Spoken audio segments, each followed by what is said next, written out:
Hello everyone. आज हम पढ़ेंगे एक्टिनॉइड्स फिजिकल प्रॉपर्टी के बारे में। आपके स्क्रीन में मैं शेयर कर रहा हूँ ऑक्सीडेशन स्टेट, जो भी इम्पोर्टेंट प्रॉपर्टी है जेई मेन नीट एडवांस तक पूरे नोट में आपके साथ शेयर करूँगा, तो वीडियो एंड तक देखिए।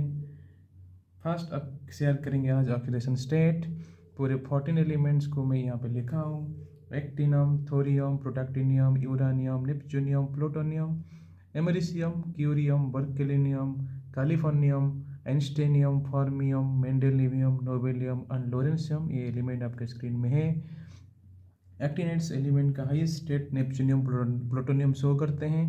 नेपच्यूनियम का +7, प्लूटोनियम के +7। तो ये इंपॉर्टेंट है। Highest oxidation state shown by neptunium and plutonium, that is +7. Then due to low ionization energy of actinides, they show higher oxidation state as compared to the lanthanoids. Lanthanoids का highest state आपको पता होगा, +4 state होता है। Then common oxidation state is +3. M+5 do not occur in solution. +5 oxidation state solution में exist नहीं होता है। MO2+2 यहाँ पे ऑक्जोआयन है, ऑक्सीजन के साथ एक्टिनॉइड्स ही ऑक्जोआयन फॉर्मेशन करता है, लैंथेनाइड्स ऑक्जोआयन फॉर्मेशन नहीं करता है। और ये जो ऑक्जोआयन्स है वो PS2 to 4 में एग्जिस्ट होता है। और ये ऑक्जोआयन डिसप्रोपोर्शनेट हो सकता है, यहाँ पे साइमल्टेनियस ऑक्सीडेशन होगा एंड रिडक्शन होगा। +6 oxidation state occur as fluorides and widely found in diazoion. ये +6 जो ऑक्सीडेशन स्टेट है फ्लोराइड में होता है एंड डाइऑक्सोआयन में एग्जिस्ट होता है। यहाँ पे जो एम होगा यूरेनियम, नेपच्यूनियम, प्लूटोनियम, अमेरिशियम। जो +6 स्टेट ये 5 एलिमेंट शो करते हैं: प्रोटैक्टिनियम, uranium, neptunium, plutonium, americium.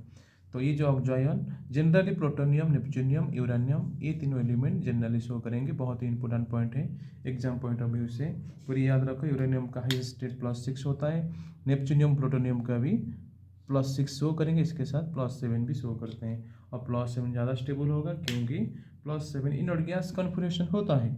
Crystal clear, सबको समझ में आ रहा है? देन और एक एक्स्ट्रा पॉइंट कहाँ पे भी आपको नहीं मिलेगा, जो पॉइंट मैं यहाँ पे लिखा हूँ, कैलिफोर्नियम से लेकर ये लॉरेंशियम तक। लॉरेंशियम का तो एक ही स्टेट +3 होता है, नोबेलियम तक +2 स्टेट भी एग्जिस्ट होता है, बट ये सॉल्यूशन स्टेट में होता है। और ये जो प्रॉपर्टीज़ है बेरियम के साथ सिमिलर होता है। जैसे मैं लैंथेनाइड्स में आपको बताया था, अर्लियर मेंबर्स का रिएक्टिविटी कैल्शियम के साथ सेम होता है, पर जैसे एटॉमिक नंबर इंक्रीज होगा इनका रिएक्टिविटी एल्यूमिनियम के साथ सेम होता है। ऐसे यहाँ पे जो प्रॉपर्टी है बेरियम के साथ सेम होता है। स्टेटमेंट बेस्ड क्वेश्चन हो सकता है। जो भी इंपॉर्टेंट पॉइंट ऑक्सीडेशन स्टेट का रिगार्डिंग था मैं आपके स्क्रीन में शेयर कर लिया है। नेक्स्ट हम नेक्स्ट प्रॉपर्टी की तरफ जाएंगे। Next property is colour formation of ions. आपको पता है अगर अनपेड इलेक्ट्रॉन होगा तो कलर होता है, अनपेड इलेक्ट्रॉन नहीं है तो कलरलेस होता है। देखो यहाँ पे आपके स्क्रीन में है F0, F7, F14, ये सारे कलरलेस शो करते हैं।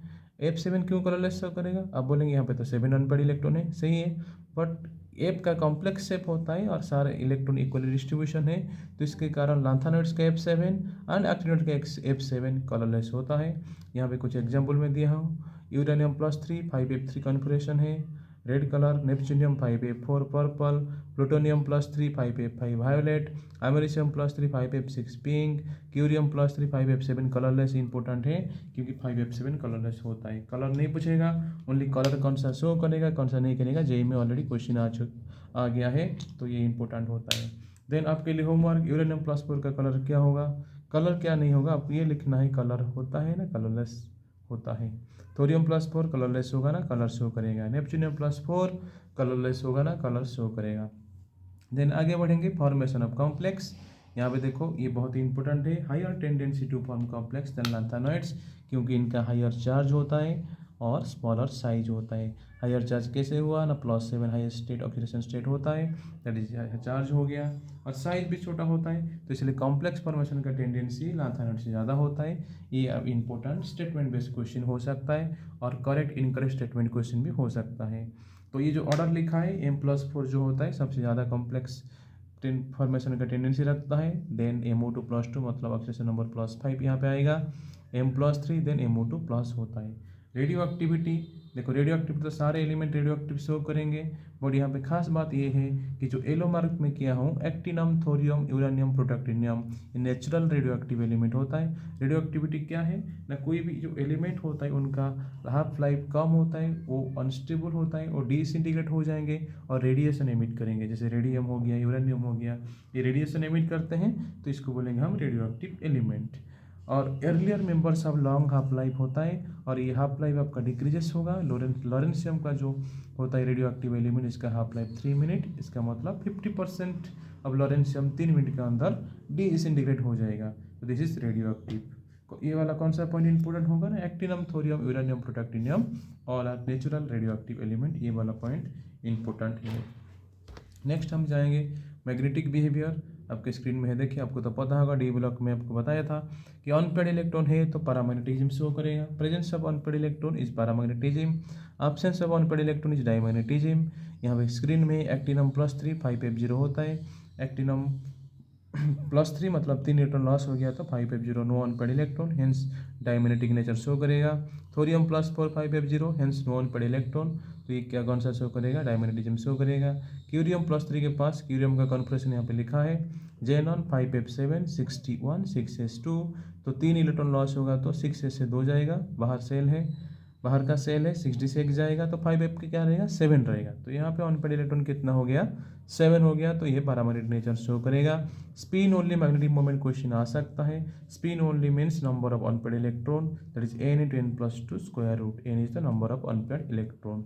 क्यूरियम +3 में 5F7 है तो 7 ऑर्बिटल होता है, तो कितना अनपेड इलेक्ट्रॉन होगा, 7 अनपेड इलेक्ट्रॉन होगा। और एफ ऑर्बिटल हम यहाँ पे ड्रा करेंगे तो कितना ऑर्बिटल है एफ का, 3 4 5 6 7, तो 1 2 3 4 5 6 7, टोटल अनपेड 7 हो गया, 7 पुट किया, 7 × 7 + 2 √63 7.9 bm। तो this is all about magnetic behaviour. Magnetic behaviour का क्वेश्चन ऑलरेडी आ चुका है। मैं नेक्स्ट वीडियो में आपके साथ पूरे 100 क्वेश्चन शेयर करूंगा, 100 question with solution of lanthanoids and actinoids. तो वहाँ पे जितना भी प्रीवियस क्वेश्चन है सारे क्वेश्चन हम डिस्कस करेंगे। And last property of actinoids is actinoid contraction. Actinoid contraction जैसे लैंथेनॉइड कॉन्ट्रैक्शन होता है ऐसे ही होता है। तो यहाँ पे देखो, decrease in size with increase in atomic number, decrease in size with increase in atomic number is known as actinoid contraction। और ये actinoid contraction lanthanide contraction से भी ज़्यादा होता है। actinoid contraction is greater from element to element than lanthanide contraction due to 4 shielding of 5F electrons than 4F electrons। 5F electrons का shielding effect 4F से कम होता है, इसीलिए साइज एलिमेंट टू एलिमेंट और डिक्रीज होता है as compare to the lanthanide contraction. बहुत ही इंपॉर्टेंट पॉइंट है, एनसीईआरटी बेस्ट पॉइंट है, और नीट जेई के लिए बहुत ही इंपॉर्टेंट पॉइंट। ये क्वेश्चन स्टेटमेंट बेस्ड हो सकता है एंड करेक्ट इनकरेक्ट स्टेटमेंट के रूप में क्वेश्चन आ सकता है। अच्छा, यहाँ पे सील्डिंग इफेक्ट आपको पता होगा, फिर भी मैं बता देता हूँ। मान लो ये आपका न्यूक्लियस है, और न्यूक्लियस में वैलेंस इलेक्ट्रॉन इधर है, तो यहाँ पे 5F इलेक्ट्रॉन है, late 5F electron. 5F electron का screening power, that is repelling power to the valence electron सबसे कम होता है। ठीक है, अगर 5F इलेक्ट्रॉन का स्क्रीनिंग पावर सबसे कम होगा तो ये न्यूक्लियस जो होगा इलेक्ट्रॉन को अट्रैक्ट करेगा, स्ट्रॉन्ग अट्रैक्शन फोर्स होगा। अगर अट्रैक्शन फोर्स ज़्यादा हो जाएगा तो साइज ओब्वियसली इलेक्ट्रॉन क्या करेगा, न्यूक्लियस के पास आएगा तो साइज डिक्रीज होगा। तो 5F का शिल्डिंग पावर कम होता है, that is shielding means the reduction of force of attraction between the nucleus and the valence electrons is decreases due to presence of inner electrons. और स्क्रीनिंग इफेक्ट के order में बार बार सारे video में share कर रहा हूँ। एस का सबसे ज़्यादा होता है, देन पी होता है, देन डी होता है, देन एफ होता है। अच्छा, ये कैसे हुआ, एस का क्यों ज़्यादा हो रहा है ना, एस का स्फीयरिकल सिमेट्रिकल शेप होता है, और पी का डबल डम्बल शेप होता है, डी का डबल डम्बल शेप होता है, और एफ का कौन सा होता है, कॉम्प्लेक्स शेप। तो शेप बहुत ही इंपॉर्टेंट यहाँ पे होता है। तो इसीलिए due to shape of the molecule आपका डायरेक्शनल नॉन डायरेक्शनल शेप, यहाँ पे एस में इलेक्ट्रॉन कॉन्सेंट्रेट होगा पर्टिकुलर रीजन में, पी में दोनों लोब में डिवाइड हो जाएगा, डी में और 2 लोब आ गया, एफ में और कॉम्प्लेक्स शेप हो गया।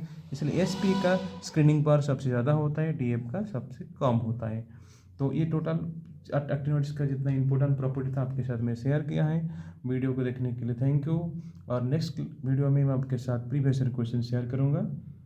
Thank you for watching.